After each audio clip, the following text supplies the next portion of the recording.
आखिरी पड़ाव में हम पहुंच चुके हैं और इसीलिए दुबे जी आपके लिए एक प्रश्न आया है और ये प्रश्न मेरे ट्विटर टाइमलाइन पर है। लेकिन उससे पहले मैं मनीष तिवारी जी का एक ट्वीट पढ़ लेती हूँ। उन्होंने ये ट्वीट लिखा है ना, why has seniority not been respected in appointment of army chief, why have lieutenant general Praveen Bakshi and lieutenant general Mohammed Ali Haris been superseded mister PM, ये सवाल पूछ रहे हैं। और इसीलिए अविनाश एक हैं जो ये सवाल पूछ रहे हैं साहब के, तो फिर राहुल गांधी ने किस आधार पर उपाध्यक्ष वो बन गए हैं? कांग्रेस इस पर जवाब दे दे, वरिष्ठ नेता तो बहुत सारे थे, इसमें क्या देखा गया?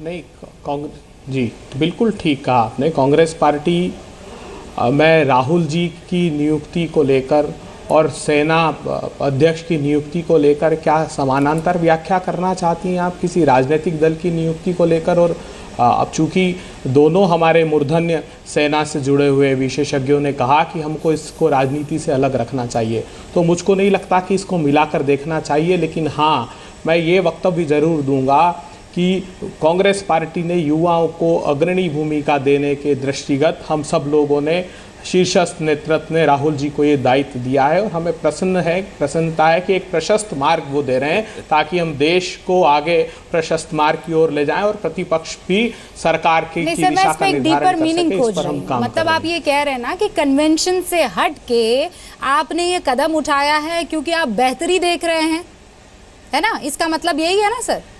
नहीं, हमने राहुल जी, सुन लीजिए, राहुल जी की नियुक्ति के समय हमने ये नहीं कहा कि ये लोग कम योग्य थे इसलिए हमने राहुल जी को यहाँ नियुक्त किया। ये क्या कभी हमने वक्तव्य दिया?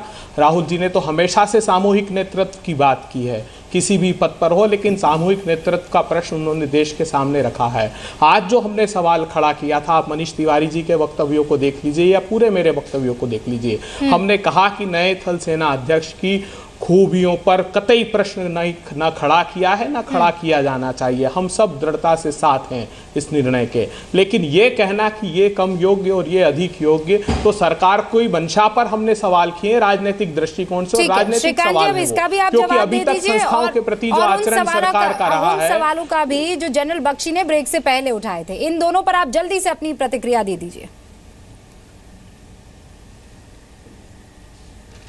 देखिए, कहीं पर भी किसी की योग्यता पर कोई सवाल किसी ने खड़ा नहीं किया है। मेरे अगर आप पूरा वीडियो देखें तो आप मेरे बात से इस बात का अंदाजा आराम से लगा सकते हैं। मैंने सबको सैल्यूट किया है, सबकी योग्यता के लिए सैल्यूट किया है, लेकिन जो वर्तमान जो परिस्थितियां हैं उनमें जो बेहतर से बेहतर हो सकता था वो सरकार ने क्या, एक कमेटी का गठन होता है, वो कमेटी फैसले करती है। नंबर दो, कांग्रेस के मित्र लगातार दोनों मुद्दों को अलग अलग करके, एक सेना से जुड़ा मुद्दा है, वो दूसरी नियुक्ति पर चले जाते हैं सीवीसी की। अरे भाई, आप ये बता दीजिए कि मनीष तिवारी उस सरकार में मंत्री थे 2006 में। आपने शिवशंकर मेनन जी को नियुक्त किया था फॉरेन सेक्रेटरी। मैं चर्चा नहीं करना चाहता इस विषय पे, क्योंकि हम एक बहुत गंभीर विषय पर चर्चा कर रहे हैं। क्योंकि आपको इसका जवाब देना चाहिए कि 15 अधिकारियों को आपने क्यों इग्नोर किया था? आप इन सब चीजों पर बहस के लायक ही नहीं है, आपको तो इन सब चीजों पर बोलने का कोई मॉरल राइट नहीं है। लेकिन हम एक सेंसिटिव इशू पर बात कर रहे हैं, देश की सुरक्षा से जुड़ा विषय है, राष्ट्रीय सुरक्षा के जुड़े विषय बात कर रहे हैं। आज हमारी चर्चा का मूल विषय ये होना चाहिए कि जो जनरल रावत साहब को बनाया गया है, इसमें परेशानी है कि आप चाहते हैं कि प्रति प्रश्न न किए जाएं। सरकार का कमेटी का फैसला है, तो उनके लिए हमें बधाई देनी चाहिए, उनकी तारीफ में जितना कहा जाए उतना कहना चाहिए। इसको पॉलिटिसाइज नहीं किया जाना चाहिए, मेरा ये कहना है।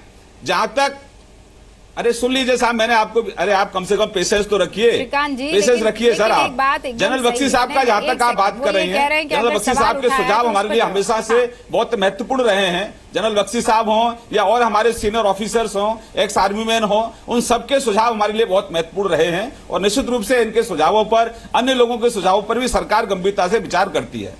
सर, जनरल बख्शी, आपको लगता है कि ये सिर्फ वक्तव्य के तौर पर ले लिया जाना चाहिए, या आपको उम्मीद है कि सरकार जो है इस पर वाकई गौर करेगी, जिसको लेकर आप लगातार दबाव बना रहे हैं? देखिए, हमने मीडिया में अटकलें सुनी थी कि ये ऐसा किया जा रहा है, इस पे विचार हो रहा है। और मैं एक भूतपूर्व सैनिक और एक देशभक्त की हैसियत से जोर दे के कहूँगा, पाकिस्तान के पास एक joint chairman chief of staff है, चीन के पास एक सीडीएस इक्विवेलेंट है। हर मॉडर्न फोर्स में ट्राई सर्विस इंटीग्रेशन के लिए एक सीडीएस का होना बहुत जरूरी है। और कारगिल की लड़ाई से पहले से यह मुद्दा चला आ रहा है, कमेटी आफ्टर कमेटी ने रेकमेंड किया है। इसमें नौकरशाही की ईगो की वजह से अड़ंगे नहीं डालने चाहिए और ये उपयुक्त समय है जब आप अपनी ओवरहॉल कर रहे हैं, कमांड स्ट्रक्चर का फेज आउट कर रहे हैं, इस टाइम आपको इंप्लीमेंट करना चाहिए क्योंकि हालात गंभीर हैं और गंभीर होंगे। इसलिए हम बिल्कुल, मैं किसी और विवाद में नहीं पड़ना चाहता, बट एक टेक अवे अगर इस डिस्कशन से है, यू नीड अ सीडीएस। मैं उसको, आपने कहा समय की कमी है और लास्ट वर्ड, यस हमें सीडीएस की जरूरत है, लेकिन एक पावरफुल सीडीएस, एक सिर्फ कुर्सी पे बैठा हुआ किक्ड अपस्टेयर्स वाला सीडीएस नहीं चाहिए।